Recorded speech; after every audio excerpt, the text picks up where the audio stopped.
IDFC first bank Q1 FY24 के results आ चुके हैं। इन रिजल्ट्स को एनालाइज करने की कोशिश इस वीडियो में मैं आप लोगों के सामने करने वाला हूं।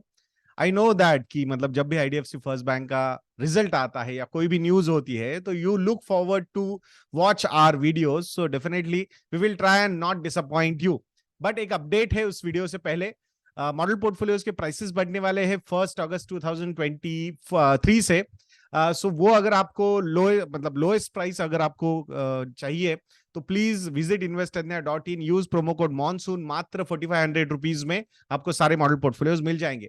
आइए दोस्तों, एक प्रेजेंटेशन आप लोगों के साथ शेयर करूंगा और उसी प्रेजेंटेशन को एक्सप्लेन करने की भी कोशिश मैं यहाँ पे करने वाला हूं। सो 6 पॉइंट एनालिसिस Q1 FY24 के रिजल्ट्स का मैं यहाँ पे करने वाला हूं, जिसमें Q1 FY24 के रिजल्ट्स यानी नंबर्स कि मोटा मोटा नेट प्रॉफिट कैसे आया है इसको समझेंगे। Then deposit and advances mix के बारे में भी थोड़ा सा डिस्कशन करेंगे। की रेशियोज पे फोकस करेंगे। ओवरऑल बैंक की फ्रेंचाइज कैसे चल रही है उस पर भी थोड़ा सा थॉट लगाएंगे।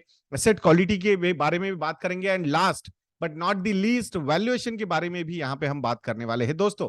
सो ये जो परफॉर्मेंस रहा इस क्वार्टर का, इसमें बहुत सारी चीजें हाईएस्ट एवर हुई है। Highest ever NII, net interest income, highest ever pre provision operating profit, customer deposits and funded assets भी हाईएस्ट लेवल पे जा चुके हैं। Return ratios are also catching up fast and asset quality भी काफी अच्छी तरीके से इंप्रूव यहाँ पे हुई है। सो अब बात करते हैं नंबर्स पे कि ओवरऑल ये ग्रोथ कैसी दिख रही है, और उसको थोड़ा सा पॉइंट बाय पॉइंट अगर एनालाइज करेंगे तो वो भी एक्सप्लेन करूंगा। तो इंटरेस्ट अर्न का पोर्शन अगर आप देखोगे तो it has gone up by 40% year on year and quarter on quarter 7%। So sequential growth भी स्ट्रांग है and year on year growth भी स्ट्रांग है यहाँ पे। See why I am saying कि अब आप बोलोगे यार 40% का ईयर ऑन ईयर ग्रोथ है एंड 7% का quarter on quarter sequential growth है, तो is it strong? So we need to look at the banks overall performance, या फिर बैंक ने जो गाइडेंस दिया हुआ है तो उसमें अराउंड 25%, 20 to 25% से ये अपनी एसेट बुक को ग्रो करना चाहते हैं, लोन बुक को ग्रो करना चाहते हैं। So from that point of view मुझे क्वार्टर ऑन क्वार्टर बेसिस पे अगर 5% का 5 to 6% का अगर क्वार्टर ऑन क्वार्टर ग्रोथ हमें नजर आता है बहुत सारे पॉइंट्स पे, पैरामीटर्स पे, तो I am happy with that. So यहाँ पे इंटरेस्ट अर्न वाले एंगल में कोई प्रॉब्लम नहीं है, but interest expenditure has disappointed. So obviously cost of deposits यहाँ पे बढ़ चुके हैं। सो आप लोगों ने देखा होगा सारे बैंक्स ने इंटरेस्ट रेट सेविंग्स अकाउंट पे भी बढ़ाए हैं, टर्म डिपॉजिट्स पे भी बढ़ाए हैं। So obviously bank is a business जहां पे आप एक से पैसा लेते हो और दूसरों को पैसा देते हो। सो जिससे पैसा लिया है वहां पे भी अगर आपको ज्यादा इंटरेस्ट देना पड़ रहा है, so that is your interest expenditure, so that has gone up by 44% year on year and 10% quarter on quarter. तो interest earning वाला portion has grown at a lesser number, 40% and 7%, but interest expenditure portion has gone up by 44% and 10%, and that's why overall net interest income की growth जो है company की वो 36% की रही है year on year, which is good. This number is not a bad number, but sequentially this number has gone up bye 4% only. तो ये जो नंबर्स है, तो यही मतलब सिक्वेंशियल जब मैं बताऊंगा पूरा एनालिसिस तो उसमें सिक्वेंशियली थोड़ा डिसअपॉइंटमेंट लग रहा है, but I think this disappointment is across the board in all bank counters, ऐसा भी लगता है। नॉन इंटरेस्ट इनकम यानी कि फीस इनकम, अदर इनकम जो आता है कंपनी के पास, so that has gone up by 65% year on year, but quarter on quarter it has gone up by 1%। So major rerating of this income, मतलब कि capacity of this income, वो last quarter में हमने देखी थी, तो इसीलिए ईयर ऑन ईयर इंप्रेसिव लग रहा है, बट क्वार्टर ऑन क्वार्टर इतना इंप्रेसिव नहीं है। सो नेट रेवेन्यू, ये दोनों नंबर्स को जब हम ऐड कर देते हैं, so that's the net revenue which has gone up bye 43% year on year and 3% quarter on quarter. तो यहाँ पे भी year on year growth is quite good, but sequential growth is not that good. So I think this is the main reason. ये जो interest expenditure है यही सबसे बड़ा reason है। Operating expenses has gone up by 37% only. When your net revenues have gone up by 43%, but operating expenses have gone up by only 37%, it shows that कि overall year on year operational efficiency जो है वो यहाँ पे improve हुई है। If the operating expenses growth is lesser than the operating income growth, it means improved operating leverage is playing out over here. Quarter on quarter, this number has gone up by 6%. इसका major reason because ultimately salary increase वगैरह ये financial year and होने के बाद ही होता है, तो obviously it will have a negative impact on the expenditure growth. That's what we are seeing on sequential basis.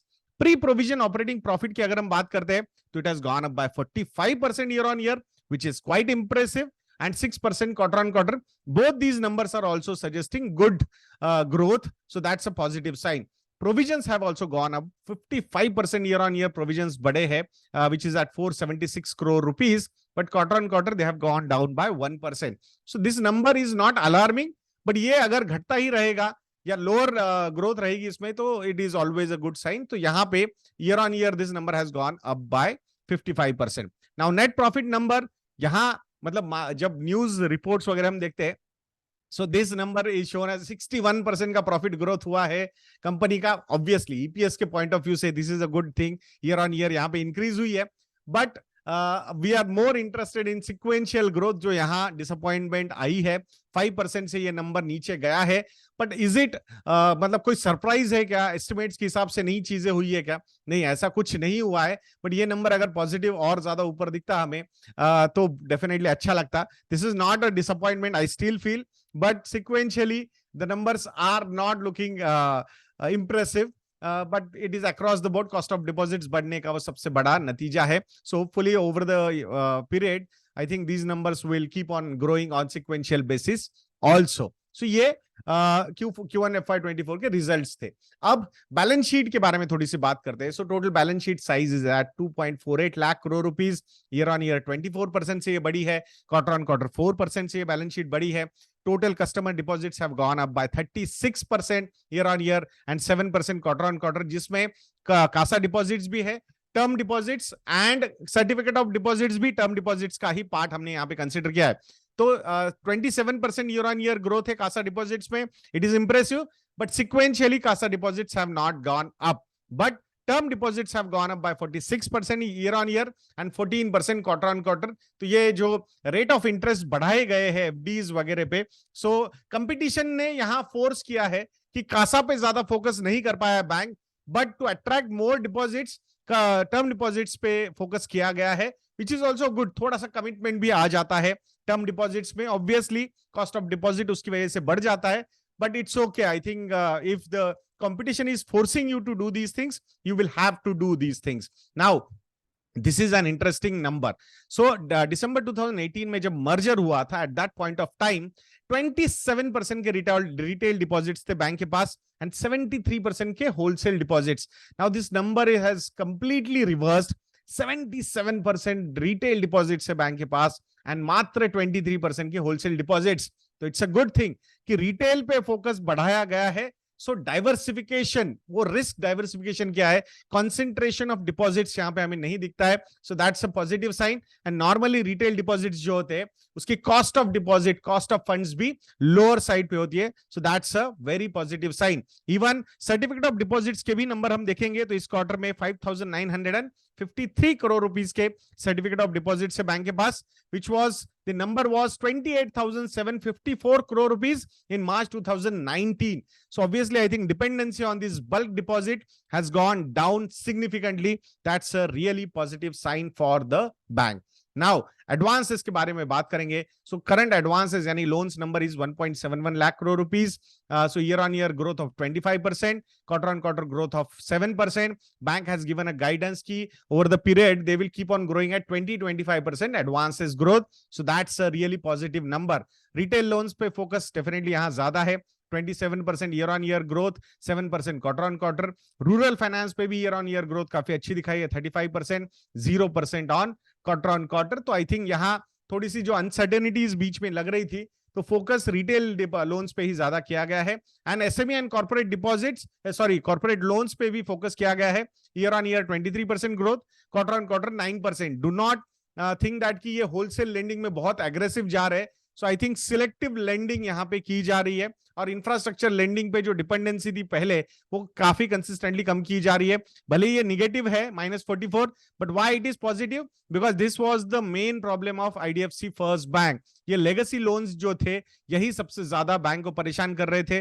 Now that book is at 3,758 crore rupees. Year on year 44% से down हुआ है and quarter on quarter 19% से ये down हुआ है. So overall loan advances की बात हम करते हैं, which has grown by 25% and 7%, और ये बुक नीचे जा रही है. सो इट शोज दैट कि पूरा का पूरा फोकस जो है वो रिटेल लेंडिंग पे कंपनी का शिफ्ट होता हुआ हमने देखा है. This is overall diversification of the books. 1.71 lakh crore rupees कैसे mortgage, business banking, commercial vehicles, construction equipment financing, two wheelers, four wheelers, मतलब auto loans, consumer loans, education loans. तो आई थिंक एक अच्छा खासा डाइवर्सिफिकेशन जो है वो यहाँ पे हमें दिखता है. और इंफ्रास्ट्रक्चर फाइनेंसिंग जो है वो मात्र 2% तक नीचे लाया गया है, which was the main problem earlier. Now completely shift हुआ है, and I will not be surprised even 90% के भी ऊपर ये रिटेल लेंडिंग में जा सकते हैं आने वाले समय में. That's what the thought process of the bank has, and that's what is there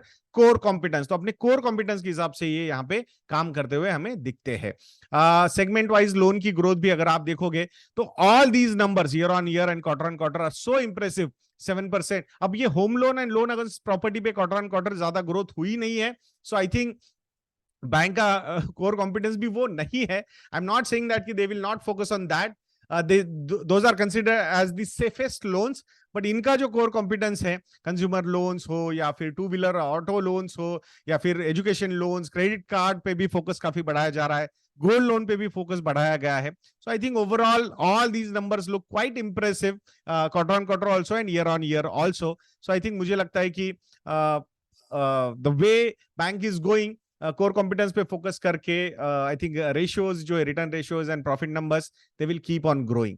now the overall ratios की अगर हम बात करते हैं, जिसमें एनआईएम्स की अगर हम बात करेंगे, तो obviously cost of deposits, cost of funds बढ़ने की वजह से लास्ट क्वार्टर के कंपैरिजन में यहाँ पे एनआईएम नीचे गिरा है 6.33%, but it is still very much impressive. और लोन बुक भी अगर हम देखते हैं कि जो इनका कोर कॉम्पिटेंस है कंज्यूमर लोन्स का, सो आई थिंक वहां पे फोकस काफी अच्छा है. प्लस ये एजुकेशन लोन हो उस पर भी फोकस बहुत ज्यादा है. I was seeing few of the tweets of the handle of IDFC first bank also, तो वहां पे वो फोकस सीधा सीधा नजर आता है. So that's their core strength. तो I think they are working really well. Cost to income जो है वो ये क्वार्टर ऑन क्वार्टर कुछ चेंज नहीं हुआ है, बट नए ब्रांचेस ओपन होते जा रहे हैं and still they are maintaining that number. It is not going up. Slowly, I will not be surprised. They will take this number down to even 50-55% also. It will take its sweet time, but company is on right direction on that. CASA ratio, obviously, I think ये जो impact है ये सारे banks में हमने देखा है. Year on year, this number has gone down by 3.5%. Currently, the CASA ratio is at 46.5%. It is very much strong, still very much strong. Quarter on quarter ज्यादा CASA deposits नहीं बढ़ने की वजह से this number has gone down, और ज्यादा से ज्यादा लोगों ने एफडीज, टर्म डिपॉजिट्स यहाँ पे लिए हैं. सो उसका इंपैक्ट यहाँ ओवरऑल बैंक के कॉस्ट ऑफ फंड्स पे हुआ है. Capital adequacy ratio is at 17%. Last quarter का प्रॉफिट ऑब्वियसली ऐड हो गया उसमें, तो उसके बाद 17% का capital adequacy ratio company currently maintain कर रही है. Return on average assets, this number is 1.26%. Last quarter में ये 1.23% था, अभी it is at 1.26%, which is impressive. And return on average equity is at 11.78%. Last quarter में 12.30% था, but now it is at 11.78%. I think retained earnings की वजह से थोड़ा सा वहां पे जो नंबर है इक्विटी कैपिटल का वो वहां बढ़ा है. Number of branches currently are at 824. So यहाँ पे भी आई थिंक सिक्वेंशियली 15 ब्रांचेस, नई ब्रांचेस इन्होंने ऐड की है. They will keep on adding. Last quarter में एडिशन काफी ज्यादा था, ऑलमोस्ट 102 ब्रांचेस उन्होंने ऐड की थी, बट इस बार 15 ब्रांचेस इस क्वार्टर में ऐड की है. सो FY24 FY25 का जो गाइडेंस दिया है बैंक ने वो 800 से 900 ब्रांचेस का है. They are on right track to achieve that target. Now the asset quality numbers. So this is the most impressive part. So currently the gross NPAs are at 2.17% and net NPAs are at 0.70%. Provision coverage ratio is at 83.1%. Asset quality जो है consistently यहाँ पे improve हो रही है. मतलब ये number जो है NPAs का ये नीचे जाते रहना चाहिए, and this number should keep on going up. Provision coverage ratio. So that's what is happening over here. So I think bank is looking quite well. Pre Covid के नंबर्स से पे जा चुका है बैंक, उससे भी अच्छे हो चुके हैं एनपीए नंबर्स. तो that's a very positive sign. Retail NPAs की अगर हम बात करते हैं, which is their focus now, कि जहां वो अपनी बुक बढ़ाना चाहते हैं, so those numbers are more impressive. 1.53% का ग्रॉस एनपीए है, 0.52% का नेट एनपीए है, प्रोविजन कवरेज रेशियो इज 83.9%। ये भी कंसिस्टेंटली इंप्रूव होना ये काफी अच्छा है इन्वेस्टर्स के लिए, शेयर होल्डर्स के लिए, एंड इवन डिपॉजिटर्स के लिए। अल्टीमेटली डिपॉजिटर्स का पैसा है जो वो लोन के तौर पे दिया जाता है। कॉर्पोरेट लोन बुक की अगर हम बात करते हैं तो यहाँ नंबर्स आर क्वाइट इंप्रेसिव।